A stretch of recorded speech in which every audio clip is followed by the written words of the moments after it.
Hello students, welcome to my 9th class. मैं हूं mini Gupta. तो आज हम करेंगे एक्सरसाइज 2.3 का क्वेश्चन नंबर 5 का थर्ड पार्ट। फर्स्ट और सेकंड पार्ट का लिंक मैंने डिस्क्रिप्शन बॉक्स में मेंशन कर दिया, आप देख सकते हैं। तो थर्ड पार्ट में मैं एक पॉलिनोमियल इक्वेशन गिवन कर रखी है x³ + 13x² + 32x + 20। इसे हमें फैक्टराइज करना है।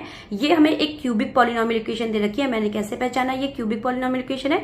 क्योंकि यहाँ पर हाईएस्ट पावर कितनी दे रखी है? x³ हाईएस्ट पावर जब भी आपको पॉलिनोमियल इक्वेशन में 3 दे रखी है तो वो क्यूबिक पॉलिनोमियल होता है। क्वाड्रेटिक पॉलिनोमियल उसे कहते हैं जिसमें हाईएस्ट पावर दे रखी है 2। ठीक है, यहाँ पर हाईएस्ट पावर 3 दे रखी है। जब क्वाड्रेटिक पॉलिनोमियल इक्वेशन दे रखी है तो वहां पर हम मिडिल स्प्लिट टर्म के थ्रू क्या करते हैं?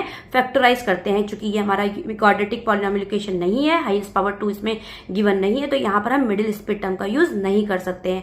ये क्यूबिक पॉलिनोमियल है तो इसको हम लॉन्ग डिवीजन मेथड से करेंगे। लेकिन उससे पहले एक मेथड होता है ग्रुपिंग मेथड। अगर उसमें हमारे ब्रैकेट सेम बन रहे हैं तो ग्रुपिंग मेथड भी अप्लाई किया जा सकता है।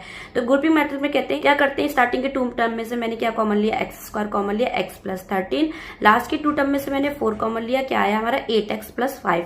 अब आप देखिए x + 13 और 8x + 5 हमारा दोनों जो ब्रैकेट है वो सेम नहीं बने। हमारे ब्रैकेट जो है सेम बनने चाहिए, तो यहाँ पर ग्रुपिंग मेथड अप्लाई नहीं होगा। ठीक है, जो प्रीवियस क्वेश्चन मैंने आपको कराए हैं इसके फर्स्ट और सेकंड पार्ट, उसमें कहीं ना कहीं ग्रुपिंग मेथड अप्लाई हुआ है, आप देख सकते हैं। ठीक है, आप ग्रुपिंग मेथड से भी फैक्टराइज कर सकते हैं। ठीक, अब आते हैं जबकि हमारा यहाँ पे ग्रुपिंग मेथड अप्लाई नहीं हुआ है, अब हम करते हैं इसको फैक्टराइज लॉन्ग डिवीजन मेथड में।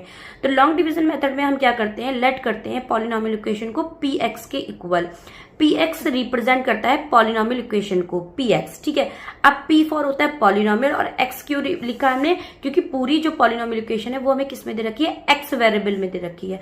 y में दे रखी हो तो py लिखते हैं। ठीक है, तो px के इक्वल लेट कर लिया। अब जो इसमें कांस्टेंट टर्म है 20, ठीक है, उसको हम लेके चलेंगे जिसके साथ कोई भी वेरिएबल, कोई भी अल्फाबेट गिवन नहीं है, उसे हम बोलते हैं कांस्टेंट टर्म। जैसे 20 के साथ कोई भी अल्फाबेट टर्म नहीं है। अब इस 20 के फैक्टर लिखेंगे। 20 किस किस की टेबल में आता है? 1 से स्टार्ट करेंगे और पॉजिटिव और निगेटिव दोनों नंबर लिखेंगे। +1 -1 +2 -2 +4 -4 +5 -5। इन सब नंबरों से 20 हमारा क्या होता है? इजिली डिवाइड हो जाता है। +10 -10 और +20 -20। इसके अलावा और कोई भी नंबर ऐसा नहीं है जो 20 को हमें क्या कर से डिवाइड कर सके। तो क्या करते हैं? हमने क्यों लिखे इतने सारे नंबर फैक्टर में? क्योंकि हमें क्या करना है? 1 बाय 1 इन नंबरों को पॉलिनोमियल इक्वेशन में रखना है x के प्लेस पे। जिस भी नंबर से पॉलिनोमियल इक्वेशन हमें 0 देती है वो इस पॉलिनोमियल का क्या होगा? फैक्टर होगा। नहीं समझ में आ रहा? ध्यान से देखिए, करने के बाद समझ में आएगा। तो सबसे पहले हमारा 20 का फैक्टर क्या था? +1 था। +1 से हमारा 20 कटता है, तो हम पहले क्या रखेंगे? पॉलिनोमियल इक्वेशन में +1 रख के देखेंगे। तो हमने +1 रखा। p1 = जहां जहां x है वहां पर 1 रख दिया। 1 का क्यूब + 13 1² + 32 × 1 + 20 1 का स्क्वायर 1 का क्यूब 1 होता है। 1 का स्क्वायर कितना हो गया? 1, तो 30 × 1 30 हो गया, +32 + 20 सबको प्लस करा हमने। 13 + 1 कितना हो गया? 14 हो गया। 32 + 20 कितना हो गया? 52 और 14 + 52 कितना आ गया? 66, which is not equal to 0। +1 रखने पर हमारी वैल्यू क्या नहीं आई? 0 नहीं आई। तो +1 हमारा इस पॉलिनोमियल इक्वेशन का फैक्टर नहीं है। अब हम इसके बाद क्या रखेंगे? -1 रख के देखेंगे। तो p - 1 = -1 का क्यूब + 13 × -1 का स्क्वायर + 32 × -1 + 20। तो आप जानते हैं माइनस की पावर अगर ऑड है तो माइनस आता है और माइनस की पावर अगर इवन है तो प्लस आता है। यहाँ -1 की पावर क्या है? ऑड है तो -1 आ गया। यहाँ -1 की पावर क्या है? -1 की पावर स्क्वायर मतलब इवन है, तो क्या हो गया? प्लस का 13 आ गया। प्लस माइनस कितना होता है? माइनस होता है। माइनस के 32 + 20। अब माइनस माइनस क्या करेंगे? वन साइड लिखेंगे। माइनस का 1 माइनस का 32 वन साइड लिख लिया, +13 + 20 वन साइड लिख लिया। माइनस माइनस क्या होता है? प्लस। तो -1 - 32 कितना हो गया? माइनस का 33 और प्लस का 13 प्लस का 20 कितना हो गया? प्लस का 33। तो माइनस का 33 प्लस के 33 से कैंसिल हो गया, क्या है हमारा? 0। तो -1 रखने पर पॉलिनोमियल इक्वेशन ने हमें क्या दे दिया? 0 दे दिया, और यही हमें करना था। तो हमें आगे नंबर रखने की जरूरत ही नहीं पड़ी। हमें -1 रखते ही हमें पॉलिनोमियल इक्वेशन ने हमें क्या दे दिया? 0 दे दिया। तो x = -1 रखने पर हमारी पॉलिनोमियल इक्वेशन क्या आ गई? 0 आ गई। तो हम इसे क्या लिखेंगे? x + 1 is a factor of px। अब आप कहेंगे मैडम -1 रखने पर हमारी पॉलिनोमियल इक्वेशन 0 आई है, तो हमने x + 1 is a factor of px क्यों कहा?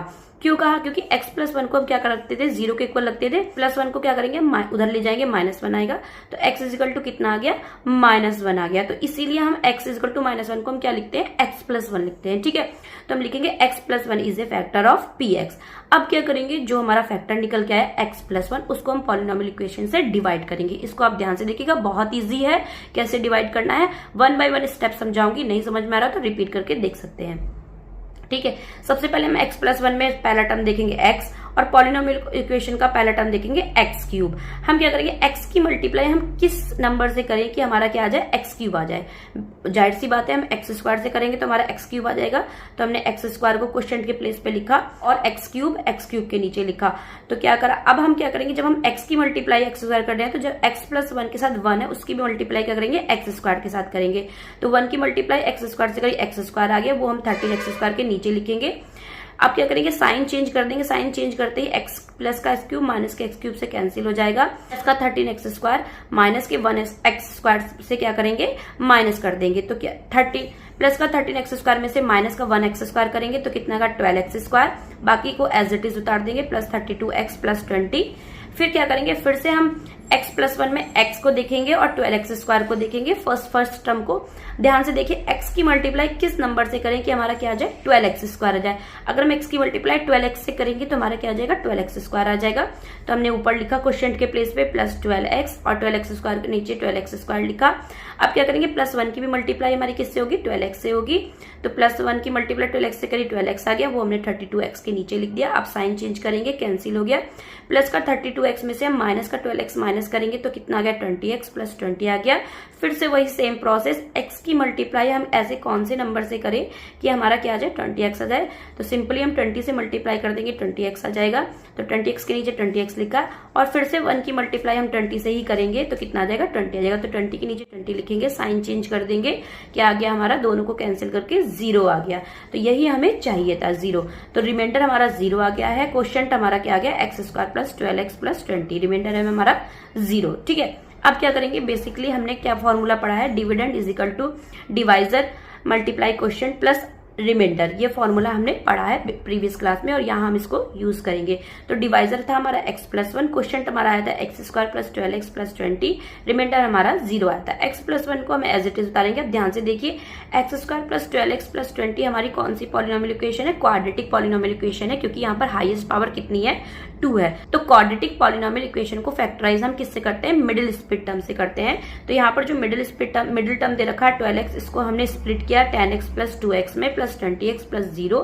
ठीक है, x प्लस 1 को हमने एज इट इज उतारा और स्टार्टिंग के 2 term x square plus 10x में से हमने x कॉमन लिया, तो अंदर हमारा बचेगा x प्लस 10। लास्ट के 2 टर्म से हमने क्या कॉमन लिया, 2 कॉमन लिया, तो अंदर क्या बचा, x प्लस 10। तो यहाँ पर x प्लस 1 को एज इट इज उतारा। x प्लस 10 क्या है, हमारा कॉमन है दोनों में ब्रैकेट, तो हमने x प्लस 10 को कॉमन ले लिया और अंदर हमारा क्या बचा, x प्लस 2 है। यहाँ पर आंसर हमारा आ गया x प्लस 1, x प्लस 10 और x प्लस 2 आ गया। ठीक है, यहाँ पर हमारा क्वेश्चन नंबर 5 का थर्ड पार्ट कंप्लीट होता है। वीडियो में पढ़ाया हुआ समझ में आ रहा तो चैनल को जरूर सब्सक्राइब करिएगा। फिर मिलते हैं नेक्स्ट वीडियो में, के लिए बाय बाय।